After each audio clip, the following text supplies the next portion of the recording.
Yes.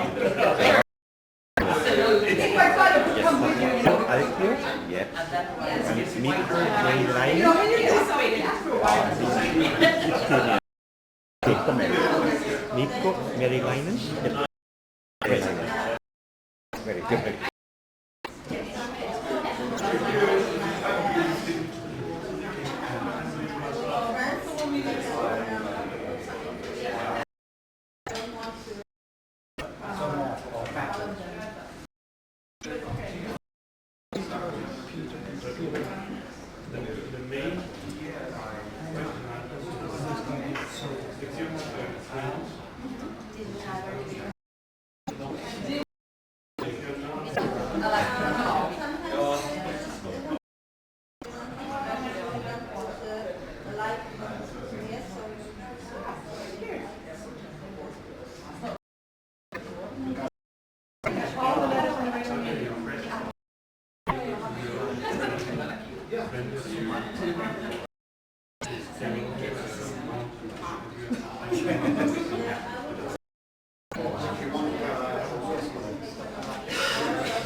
Sulla on niinku kaikille annettiin jotain.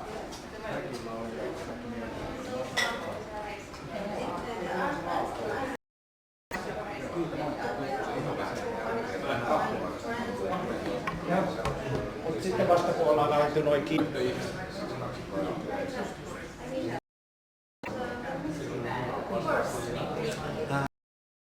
Who's are going to be candidates? If we Marcus? we would like to mic them. Okay. Rico? Or Mikko? Tuossa on nimi eri.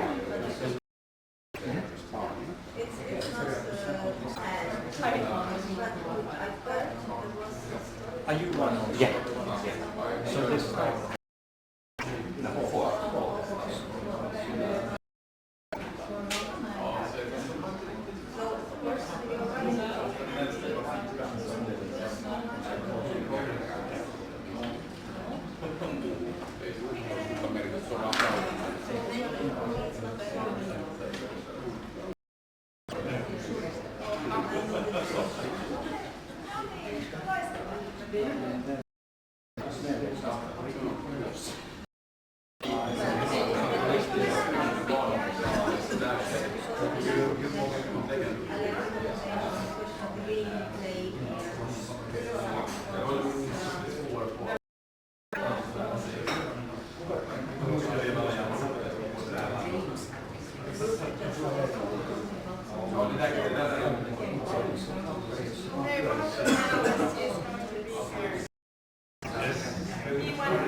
We have a few announcements that we'd like to squeeze in before we get started with the panel discussion. So we do want to give some information about tonight. First, you can talk a little bit. Yes, every year we Give us some feedback about the conference. Maybe you remember we had last year also an online feedback form. You can find it on the website. Gamification feedback for Helsinki.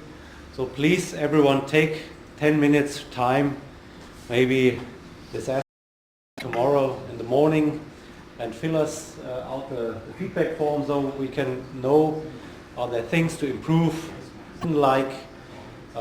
So please take a little bit time to help us for the next. We will look very carefully about the feedback. Thank you for your Did we time. put there also, like maybe thought in, Yeah. you know, what would be nice years? Yeah, So you we can do do it. that. Yeah. Special kind of going to Yeah, it's on the website. And then some words about the road trip. Maybe there was the website on. Did you put the website on the? Yeah, just ECIC now. website was here on the.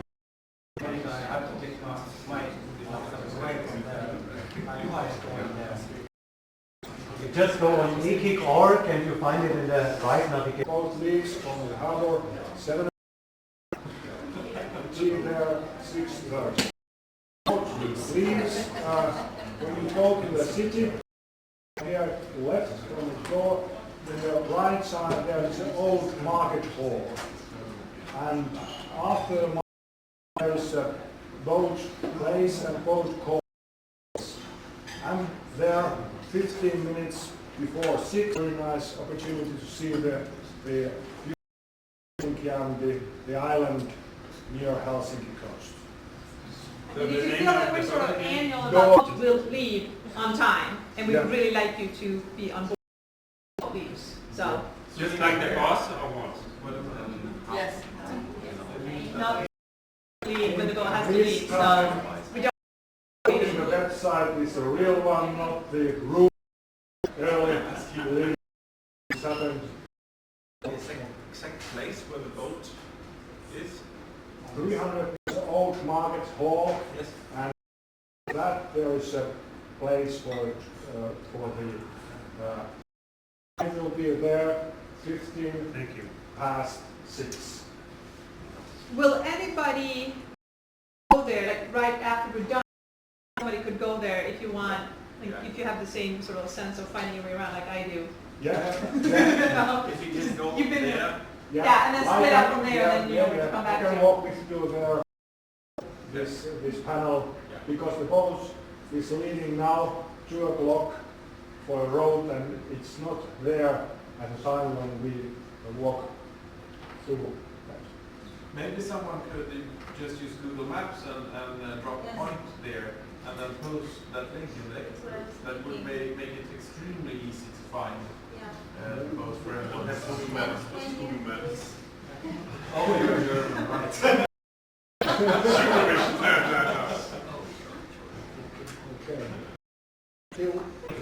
Okay. Because I have it here. Feedback form. I have it here, but Oh, Okay. but it says right there. Please, that's what has it. Not working. Link is broken.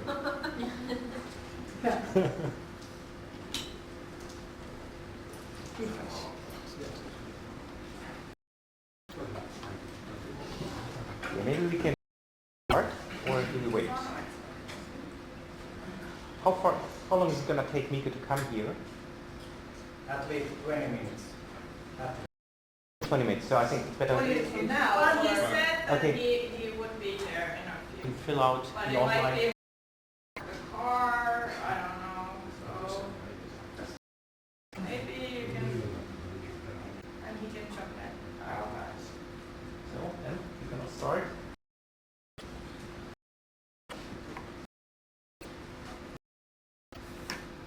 I'm glad we're here in Finland because at least we're talking English first name basis because I really learn how to pronounce your names. It's Rico Alkio. Yes. He holds a master's in philosophy. Yeah. He has a long time experience in counseling and he's been involved in many projects, so glad you're here. You also co-founded new ways to motivate students with game-based learning and how logically. I think that's a very good background. I'm happy that to discuss the ethical impacts of gaming, and we are going to have here Markus Catano. Yes, correct. I'm happy I can go with Markus, so that's easier, a lot easier. He's you probably know him, so I don't have to introduce him because you've been with us the last couple of days. He's a web pastor. The Helsinki Parish Union has a web pastor. Web pastor is for the but work has always been to find new ways to interact with people, and you've identified gaming to be one of the big elements, and that is growing. So you spend part of your time in Minecraft and second life of your job. I think many people but you said you've been playing games since childhood. For Mikko Erilainen. I was so focused on my notes, so if you're doing a PhD. Yes, so I'm currently from our making a dissertation at on game education, so which is basically how educators, both professionals and parents, should deal with video trying to answer. Happy you're here with us now. Forgive me for quoting. He said, Friedrich Schiller, he said, a human being only plays in an environment in which he is truly a human being, and he is a human being only if he plays. So, what can games? I would like you to have a statement and just mention the chances and of gaining perspective from you. Start. Hello everybody. The platform for teachers to create education, and the games are not played in the virtual world, so they are not video games, but it's a tool for our product, it's a tool for teachers to create a city center, for example, or in the museum, or for example in a confirmation camp trying our platform. So the games are really good ways to motivate the students, the pupils. So that's our basic starting point, and it really works. It really helps people to get motivated to be active. So you get a good way to activate people, and really games are a really good place where you don't have to be quite your. You can be something. Maybe that's one of the things that Dr. Schiller just mentioned in the poem, that so if you play, you can do something else that you wouldn't do in the real life. So and games that why we see them in education as well. One is to activate, and the other thing is that in the games you get the feedback really fast. So it's the immediate feedback that keeps you going. That then you get and you can come to that later. It's kind of like telling that you come up with the chances first and you forget about the challenge, so we leave them for later. Yeah. Chances and challenges. Yes, I have, because in the game you don't actually do things not so real. It's a very good way of relaxing if you or a leisure time. There are much more worse habits to spend leisure than or relaxing yourself. But the challenges might be that we might think that when gaming is affected your life in some way negatively, so it should be considered that for if gaming is gaining more time than you can actually, gaming is somehow affecting our social life or relationships and so on. So those things are one that concerns with ethical thing of gaming.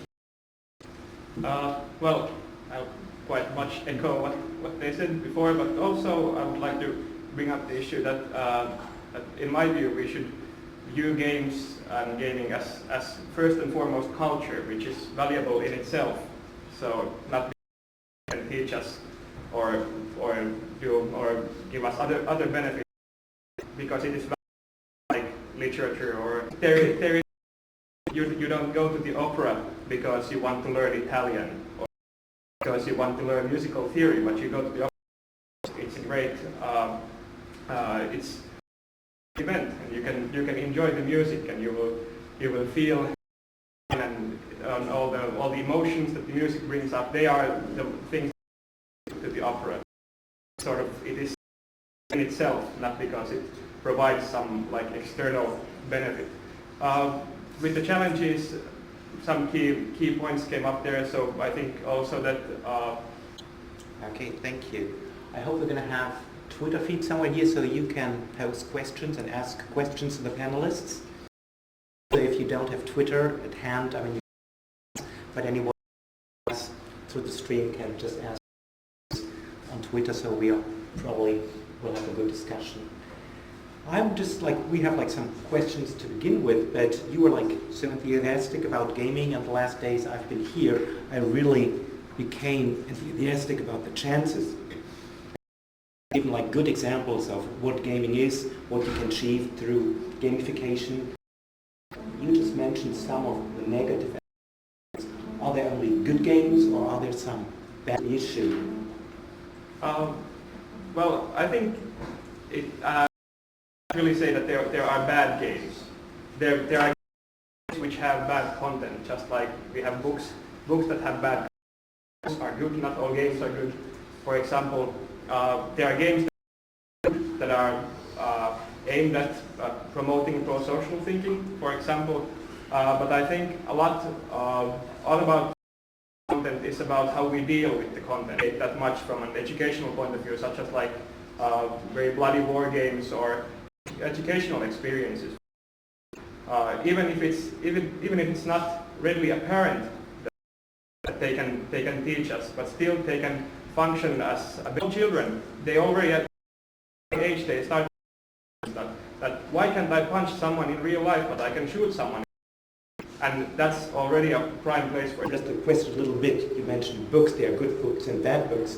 I've never heard a parent complain about a kid reading too much. Yeah. But I've heard parents complaining about their kids playing too much. Yeah. You have 4 kids. What's your opinion of that? Yeah. I have 2 perspectives. One of the educational point of view, and one of the being father of 4 boys, and they game a lot. Maybe they. But I have had to a lot about what games are they playing and what kind of an effect do the games have on them. And one of my second oldest son is playing this kind of wild games. And I have really thought that what kind of affect him? But he seems to be quite normal guy, and his behavior he's very polite, stuff like this. So I can't see any harm done. I'm not sure. I really don't know. But I have thought a lot of this. But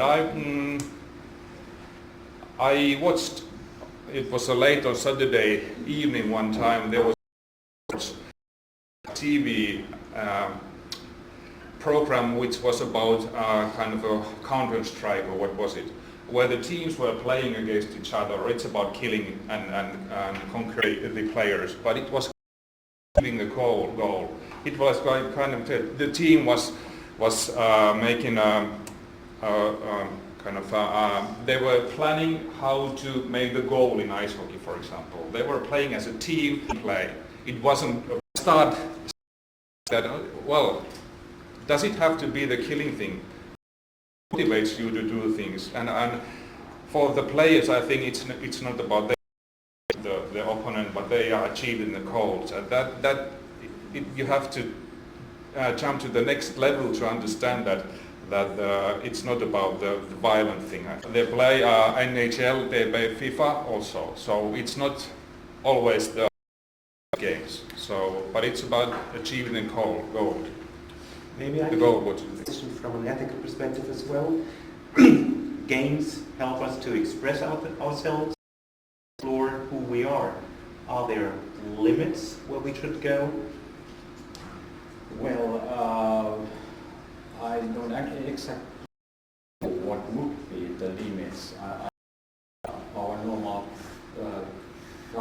logical limits are there. One thing that I think that is one ethical question: how do we expect them as equal players as well, or do we treat them just objects which don't have any feelings? Game change the way we interact in real life with people? Does it have influence? But I don't know. I have been thinking that the game has the rules. It has its own rules, but are the rules same than in the real life? I don't know, because I think they are two different worlds. I can act. I could be really polite guy in the real world, but when I gaming world, it can be something different, because we are different kind of player types. Some enjoy the challenge and some enjoy just being together. So I think there are different things from games as well. Yes, and I also think that it's. I was just talking about this with a friend of mine before the panel. So, but how games also enable us to feel things that we wouldn't like in our normal life. I hate being afraid or angry in my normal everyday life. But in a game, I can be frustrated. I can without anyone, as long as I don't go calling people names in multiplayer games, for example. So I think that's also quite useful for both adults as well as because children are very early on taught that never be angry, and especially in the case of boys, you should never be afraid of anything. And I don't think this is healthy. I think sometimes, for example, children need a space where they can be, and like in space for this. I always stress the importance of education, because or no one to help you deal with the feelings, then it can be a destructive force. But if it's dealt with in a reasonable way, then it can be very beneficial. Is this the way how boys and girls interact? We are like 4 guys here. Is this just a coincidence, or is it also very revealing about the fact that boys and girls, or is it just the wrong game we're talking about? I think that the most common player in the Western world today are the 40-plus women. So it's not the teenager boys, the middle-aged women who are playing the most of the games. So the tablets and the phones are the games. Phones are I think so. And in the games we have created for the schools, the most competitive teams have been the girl teams. So it's not just the boys. Recently introduced women into FIFA. New FIFA, isn't it? Yeah. Great. Yeah. But despite a lot of female gamers, especially being brought, like it's been in the latest years that hey, women game as well. Then the gaming world is still very much gendered. So there's still a very strongly the idea that this is a boys' playground and girls are not allowed here. And this is something that I think is the biggest challenge in culture is at the moment is like breaking down these that are saying that girls can't be gamers. But of course there is also boys and men's hobby. For example, I was talking of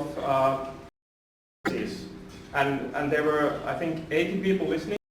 Of these, there were 2 men and 68 women, and both the men as well as me, we were all active gamers. And of the 68 women of approximately the same age, I think maybe 10 or so, they had, or 10 or so could they were gamers. But of course, very difficult question of how you identify whether you see yourself as a gamer, you play lots of games and so on. And I think it's more and more good that we have much more wider different kind of game types. It's not just war games and fighting games, but there are much wider variety of games that every kind of can find. Yeah. Nice. So if you have questions, please post them on Twitter or raise your hand. We are reading the Twitter feed. Yeah. I can say one comment, especially on the FIFA women's teams. Mm-hmm. So I think it's very telling, and it's sadly very telling of gaming culture, that when they introduced into the FIFA game after some 20 years, the first 12 best female football teams in the world. If you went to YouTube and read comments, never do that. But if you can see, like, why are they wasting time on this crappy women when they could have added like the Portugal third division, and so this is still quite telling that it's still a very much like male-dominated culture, and that's definitely something we should do. So we'll take a live question. Yeah, I tried on Twitter, but it didn't work. Well, gaming is really part of culture, and it's important to realize that it's a fully, just as movies, budgets nowadays and so on. So take until game studios, just like we do broadcasting of TV and radio, because being part of culture is important. I think it's so sad as it is, but it's always one big question is do he have and money to do that, because game development is quite expensive also. So we should more and more make some researches that should be put on. It's a big question. Do our see that it's important? Do our those who decide see the importance of? 2 or 3 times I heard the word competitive. So I know that, for example, in learning, there's like you need some competitiveness so that you achieve something. But being competitive is not a issue in itself. It's more like who wants is the last.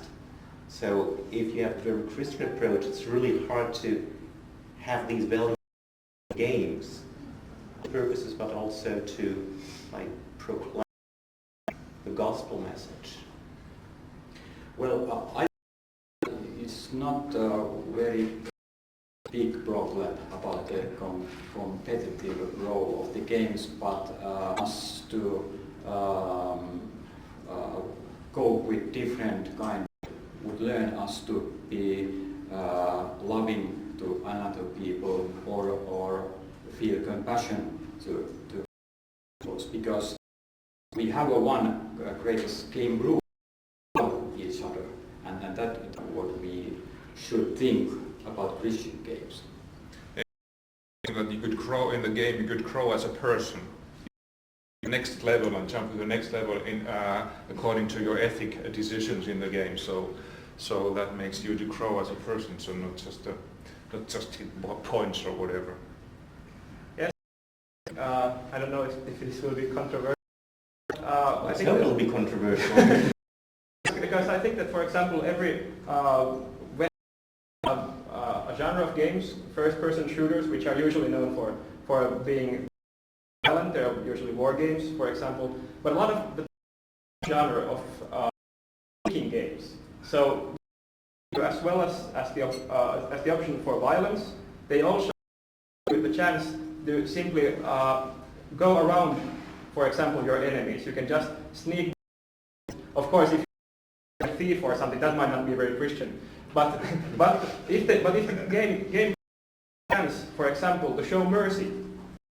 So there's a guard, and you can either kill them or use it as like giving sort of like a Christian reading to otherwise not like explicitly Christian game. And they even often encourage this by like having your 2 random guards discuss something like, oh, what movie are you going to see this, and then they're giving the player the chance to either attack them or just leave them in peace. So it can be a testimony how you Okay, I think you had a question, you had? Yeah, I have a question.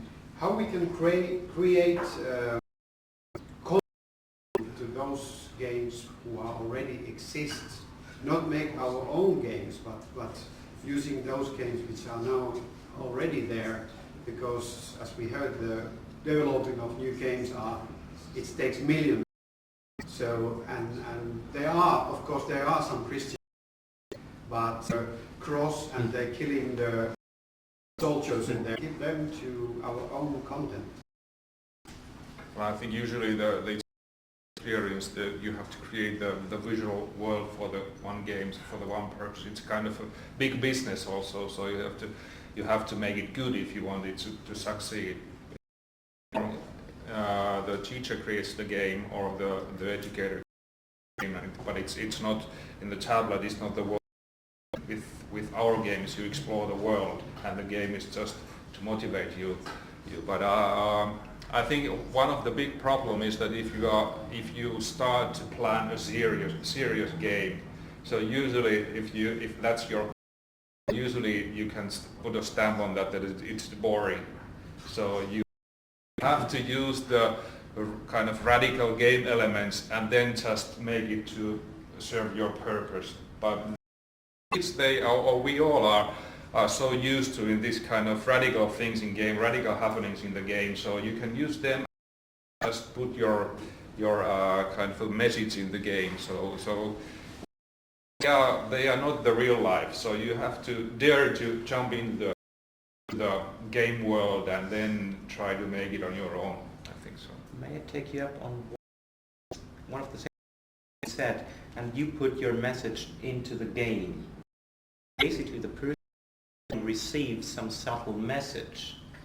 Isn't this a lot of responsibility on the game producer? And how do we deal with this issue? Because it's not very true. The game producer accepts that moral responsibility. So you don't see it as on the surface level. What is the message behind the game? I think there's also a question of what kind of a message is it? Because for someone, for example, who is not a member of church, then if there's like an explicit gospel message in there, then it can feel offensive.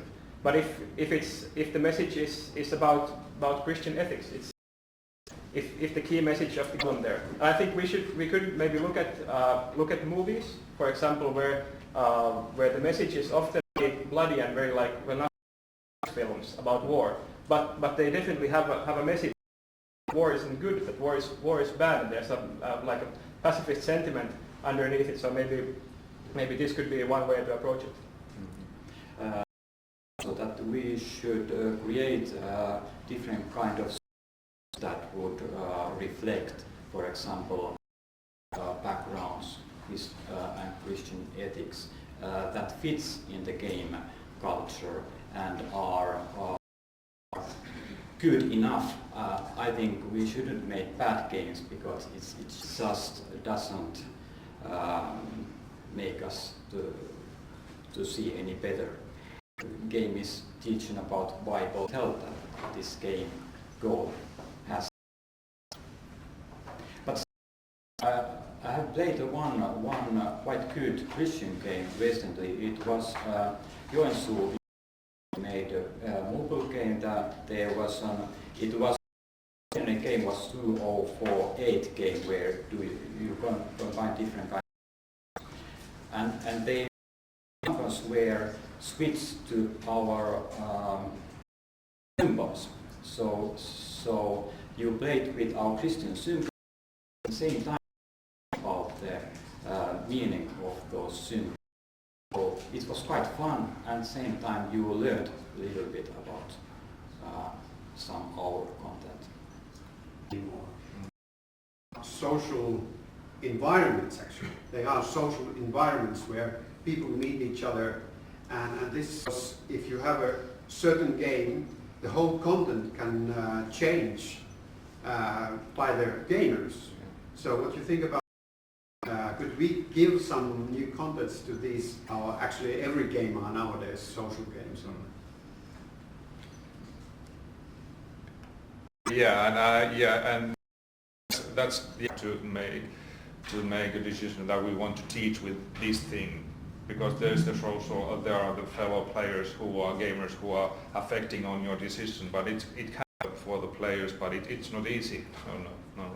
So that's one thing, the multiplayer games, that there's always something unexpected happening, because now you are not playing with a machine, you are playing with people, and it's a virtual world thing, but then it's a real world as well, because you are meeting some other people.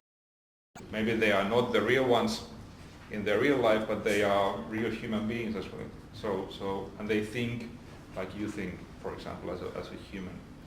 There's like, okay, you want to respond to that? No, I was just looking at. Okay, because I was Twitter. asking her like one of the questions. That's one question. Was it say that being competitive? Why is that not biblical? I mean, we can have that discussion, but I would ask you. I've got more questions. Are there certain behaviors which you wouldn't encourage in games, or are there you would say people shouldn't play because they encourage a behavior that you don't think is ethical? Well, I think one unethical thing might be that if there's a game that's only option to solve problems, I think there would be, if you only play. So how does it in a long terms affects our way of how we act?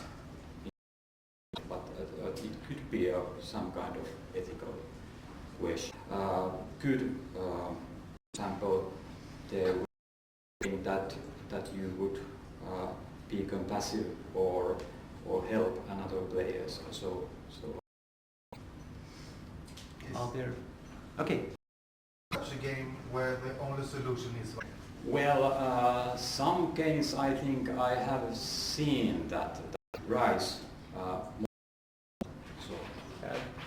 This is something we are seeing I think more and more these days, that even games that explicitly are killing people, games where you play, even they are more options on, like, okay, maybe they will go to jail or something like that. So we are seeing, I think, more areas at the moment. But of course, one reason for games where the only solution is violence is it's easy to do, because violence is a very easy game design mechanic.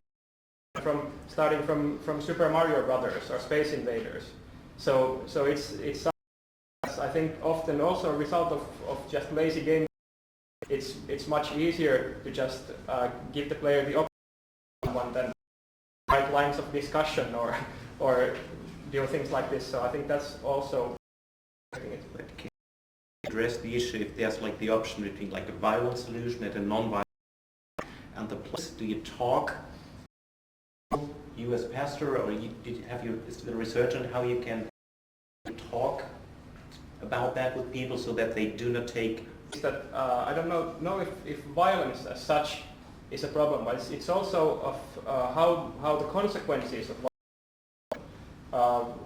Like the two war movies that I mentioned before, they portray war as something very something that's killing people and destroying lives and so on. And in those movies there's a lot of violence, but I don't think that the way that there's something there. It's been, I think, one of the best ways to counter, for example, stemming from games is parental discussion, for example, especially with small children. So processing the feelings that are raised by the games and so on. And I think that's Or as a parent? Well, as a parent, is when I give an example what I think is as a one very important, very dangerous thing that when you talk about the ethics. There was a game there was a war in Iraq, when you all remember the thing that then they saw in the TV about the bombings of Iraqi, and then there were these American soldiers. They were shouting in the. This is just like in the video game, just like in the game. There are real people in there. So really, there are real people getting guilt. So that's one of the most important things that we have to discuss. It how do these kind of games affect on your how can you see what is real and what is not real? So that's one. And I think the same, more as an parent, that we have a great role as a parent to be interested about what our kids are playing. Are they playing the 18-year-olds game that doesn't just bodies there, so that we would see interested and ready to speak how they thought about the thoughts that different kind of games brings to them.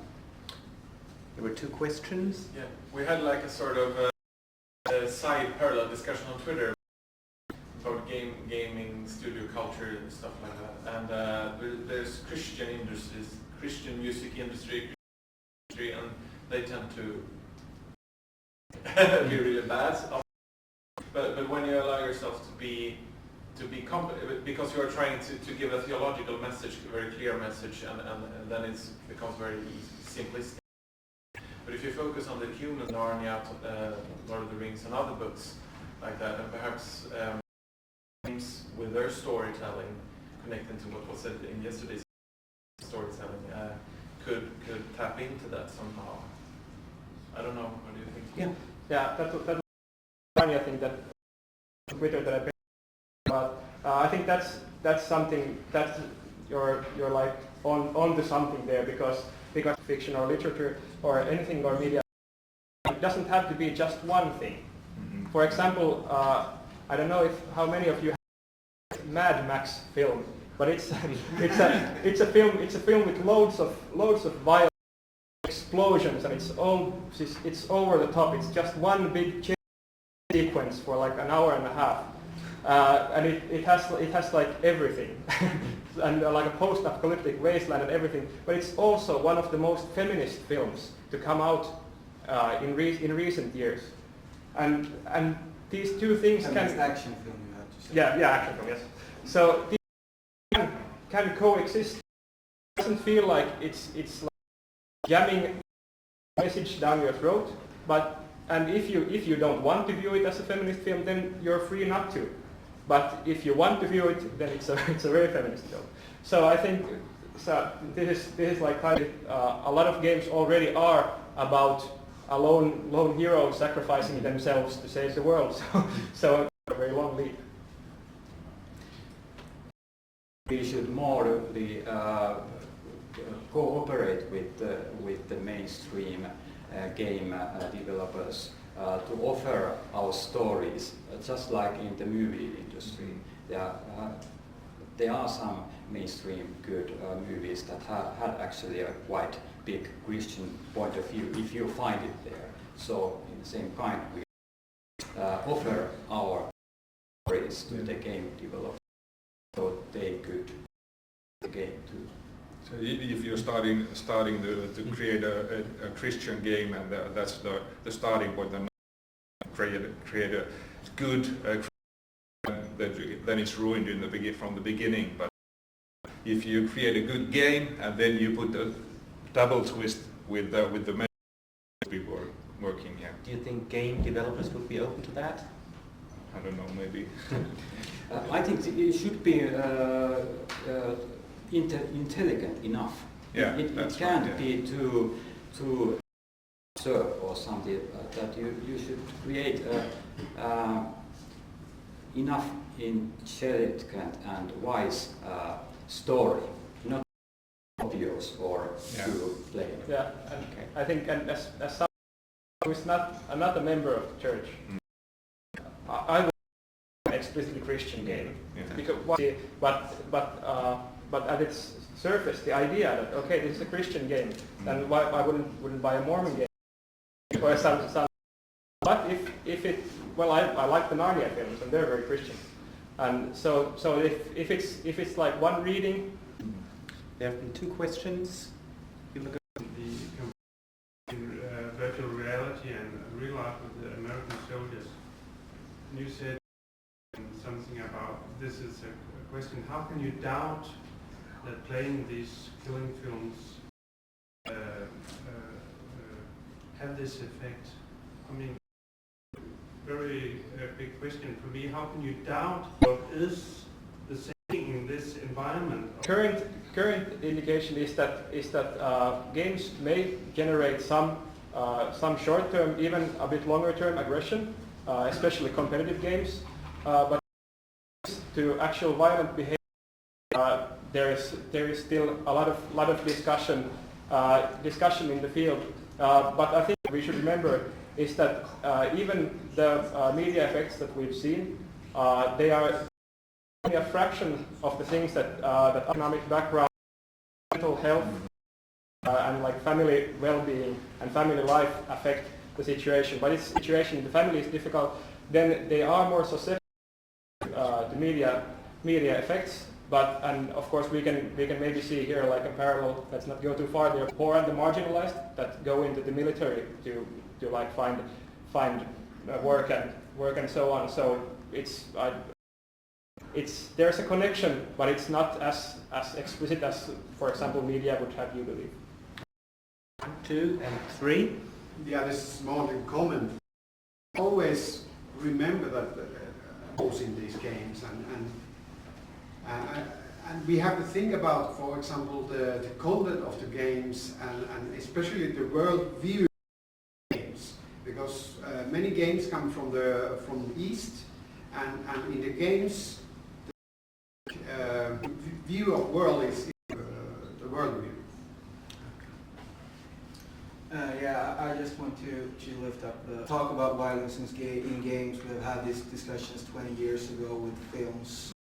We're having it now again. How does it affect? And as you mentioned, I think it's good to realize that it's the game is not the impact. If I can comment here, I think one very good. Well, I play Counter-Strike a lot. So Counter-Strike, as was mentioned before, the esports game, game where special forces and police fight. So it's a violent shooting, over 300 hours by now. Still, when I when there was in Paris the Charlie Hebdo shooting, which is very essentially terrorists and police, I watched that something like 45-second clip, and it made me cry for the evening.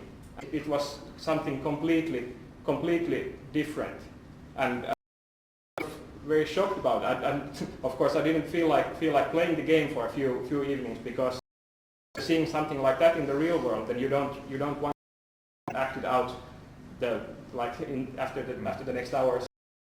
But I think it's also very important that even small children, just especially young people, the first thing that they say when you talk about media effects is that how can our parents think that we can distinguish? Also something that we should of course the smaller children we should be more concerned with like the smaller, the implicit things, such as like what kind of view of the world is presented, like how are the characters in the game, what are the power structures there. And I think discussion, because violence is something like we abhor in our, rightfully so, but it garners a lot of attention. Then I think violence discussion has consumed a far too large portion of the discussion, when there are a lot more problematic things that we should discuss.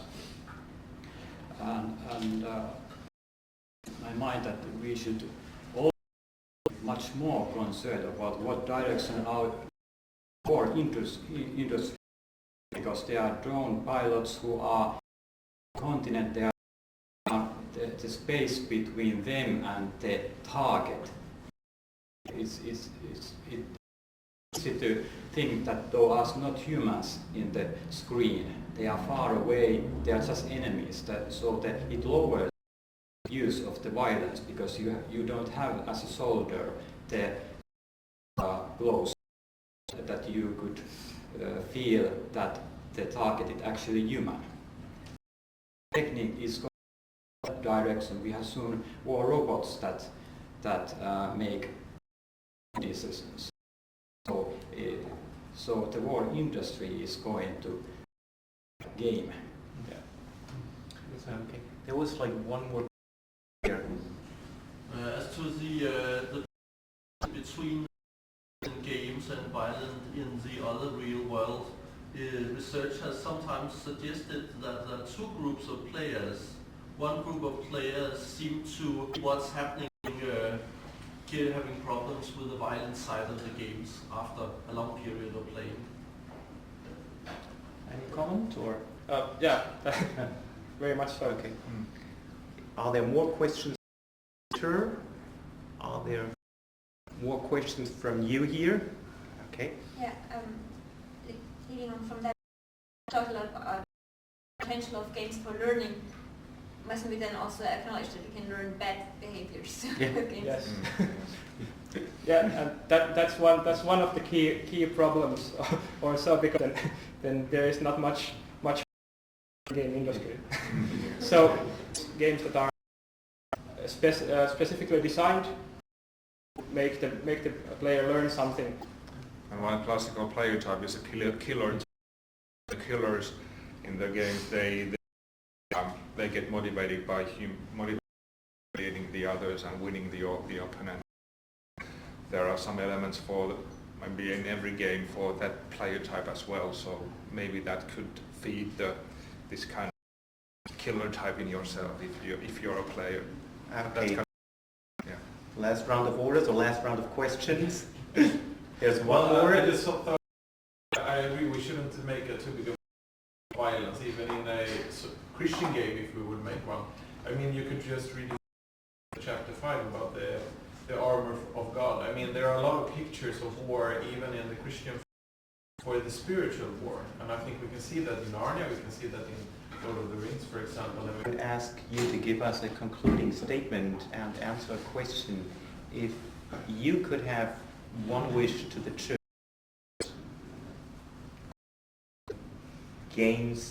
gamification, thing you would hope the church would do.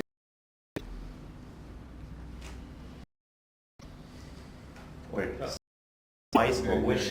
It's like getting rid of the stigma, if you so of the church being an opponent of entertainment, because this is I have been role-playing games from I think age 6, and were especially attacked in the 80s and early 90s because they were seen by some groups as being Satan worshipping, and so on. So then on, even as very small, you learn that okay, there are games which are fun, and then there's the church that opposes. But I think that the church, what it could do is also remember as lump. There's all sorts for every player, and we shouldn't talk of them as like one single entity. There are so many things there, and really black and white. So and something. And if you have to create something totally new if you want to reach for example, by which is played in the real world. So you can test the game. You can yourself and your team's decision work, and the game makes it interesting and. What is your wish? I agree with him, and we are actually testing that game in our congregations right now. It's very good. I think we should more different kind of releases of a game and more about studying how we could use, for example, open game types, Minecraft, and such kind of things that are quite easily to build our own. it even Marcos, Nico, for your present. At home. Quite soon. Well, I think I will go and play football with my son when I go back home. Okay. Thank you. Thank you. Coach, and Simon says that you can leave if you want your luggage is here and come back here at the chapel and come back here at 6, pick your luggage and then to the boat 30 past 30 and then 7 we go back here. Have a nice hours in Helsinki.